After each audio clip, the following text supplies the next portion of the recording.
This module is part of the training series for the POWER program, Positive Outcomes with Emotional Regulation. This module will introduce the POWER program. POWER is a school-based Tier 2 intervention that is intended for middle and high school age students to address mental health needs. Please take a few moments to review this disclaimer about this training module.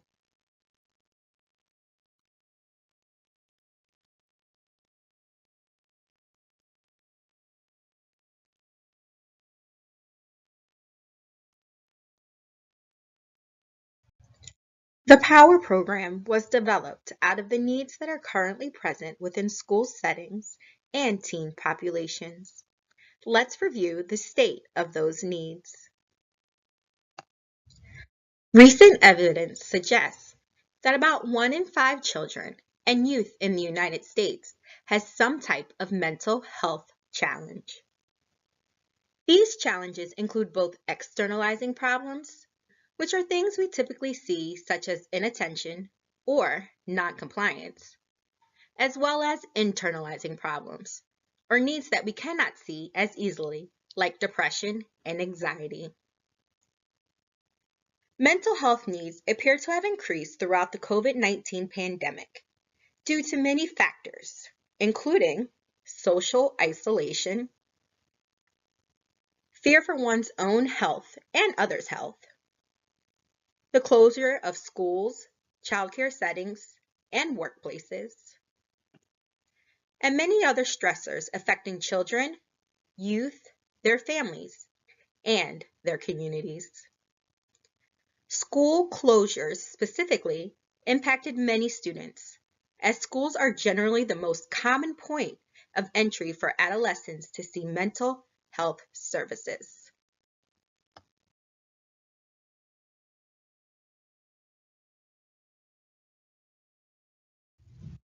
There are different programs available that can be used to promote students' mental health in one of these tiers of service delivery within your schools. Generally speaking, though, there are few interventions that are designed to be implemented in schools and at a Tier 2 level.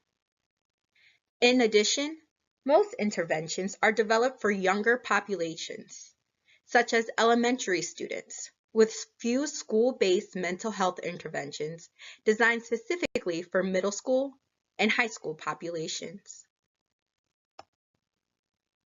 One important outcome to focus on with transdiagnostic intervention is emotion regulation.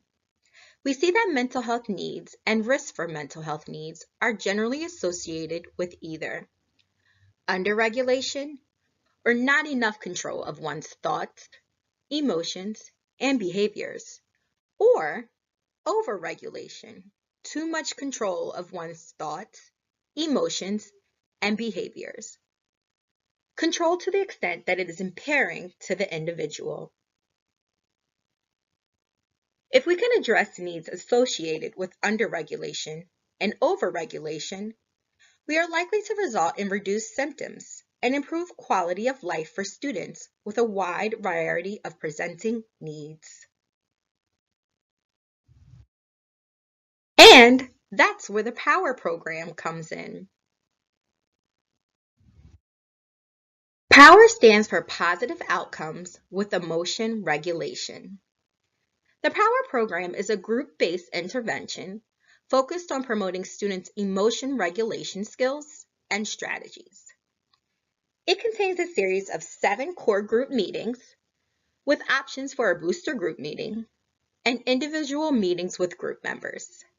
These meetings were designed to be implemented within a typical class period, which is approximately 35 to 45 minutes, not including transition time. However, since the length of a typical class period will vary from school to school, we encourage group leaders to be flexible. For instance, if a typical class meeting is shorter than 35 minutes, group content can be split between 2 meetings if necessary. Again, the POWER program is designed for middle and high school students with or at risk for developing mental or behavioral health needs, including both internalizing and externalizing needs. Power group meetings can be facilitated by any school-based professional who has comfort and skills related to facilitating small group instruction. No specialized training in mental or behavioral health service delivery is required for implementers of Power Program group meetings. The Power Program includes 3 general categories of intervention techniques. The first category is motivational interviewing. This piece is emphasized in the beginning and end of the group meeting series. Motivational interviewing is an approach to facilitating change-focused conversations that uses specific verbal, conversational, and interpersonal strategies. Motivational interviewing uses strategies like engaging, focusing, evoking, and planning to strengthen an individual's decision to and commitment to making a change in their life. In the Power Program, motivational interviewing is used to explore students' motivation to change, evaluate progress towards change, guide goal setting and evaluation, and generally promote students' engagement in group meetings. Another category of intervention techniques within the Power Program is behavioral skill training. This piece puts the behavioral and cognitive behavioral intervention and is emphasized in the middle of our group meeting series. Behavioral skill training is an approach through which specific, discrete behavioral skills are taught through an instructional hierarchy that includes 4 steps. The first step is instruction, or the introduction of a new skill. The second step is modeling, or the demonstration of this skill in use. The third step is practice, or the student's own attempt in using this skill. And the final step is feedback, the instructor's feedback to the student on their skill practice. In the Power Program, behavioral skills training is used to teach the skills of behavioral relaxation and activation. It's also used to guide students' planning and implementation of new strategies. The third and final major category of intervention techniques within the Power Program is cognitive instruction, diffusion, and restructuring. This piece puts the cognitive in cognitive behavioral intervention and is emphasized in the second half of the group meeting series.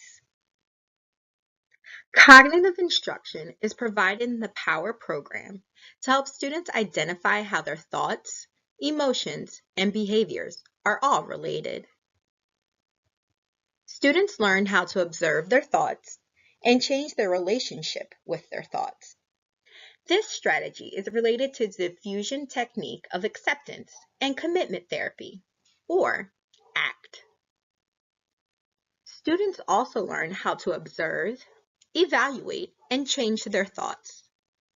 This strategy is related to the cognitive restructuring technique of cognitive behavioral therapy, or CBT. Students learn the overarching strategy of catch, check, choose, which is a strategy in which students catch their thought, check whether their thought is realistic and helpful, and then for unrealistic or unhelpful thoughts, choose to either let their thought go or change their thought into a more realistic and helpful thought. These intervention techniques are included throughout the 6 core group meetings. Meeting 1, Introduction to the Power Program. Meeting 2, Recognizing and Labeling Emotions. Meeting 3, Relaxation and Behavioral Activation. Meeting 4, Understanding and Observing Thoughts. Meetings 5 and 6, Catch, check, choose. And meeting 7, planning for success. Materials for these group meetings are provided in different program components. The implementation manual, student book, challenge book, and adult handout. We will start with the implementation manual. The implementation manual includes general information about the POWER program, as well as detailed information regarding each group meeting. For each group meeting, there is a group meeting at a glance, overview sheet that includes the learning objectives for that meeting, the materials needed to run that meeting, and the agenda for that meeting. For each group meeting, there's also a detailed group meeting plan, which includes examples, scripting, and detailed activity facilitation instructions. Everything that implementers need to know to run group meetings is included in the POWER Program Implementation Manual. Another component is the student book. The student book is used by students throughout group meetings and is intended to provide opportunities for active engagement and self-reflection. Student books contain worksheets, reflection prompts, and visuals to support group meeting activities. Each student receives their own student book during the group meetings and takes their student book home with them after all group meetings have ended. The challenge book is an additional material component. The challenge book is a collection of worksheets and visuals designed to accompany the weekly challenges or the independent practice activities that students are assigned at the end of each group meeting to be completed prior to the next group meeting.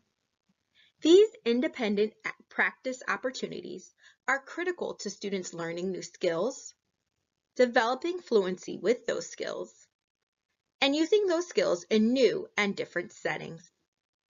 For each group meeting, there is one handout or form available in this resource that is intended to be given to students at the end of each group meeting as a reminder of the weekly challenge assigned for that week. The final primary material component is the adult handout. This resource is intended to be shared with important adults in the lives of students participating in the POWER program. People like parents, guardians, and caregivers, educators, and other school-based professionals like related service providers. This resource shares general information about the POWER program, its meeting sequence, and the ways that adults can support students in developing and applying new skills throughout the POWER program. It's a helpful overview sheet for folks who are not yet familiar with this program and would like to learn more about the program. That takes us to the end of our module.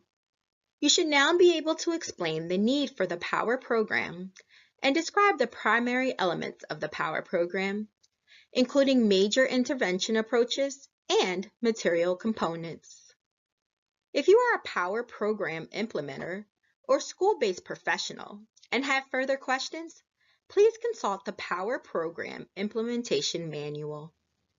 If you are a parent, guardian, or a caregiver and have further questions, please reach out to your contact at your student's school for additional information. This resource was developed by the Devereaux Center for Effective Schools and has been made available to you through the Substance Abuse and Mental Health Services Administration and the Northeast and Caribbean Mental Health Technology Transfer Center.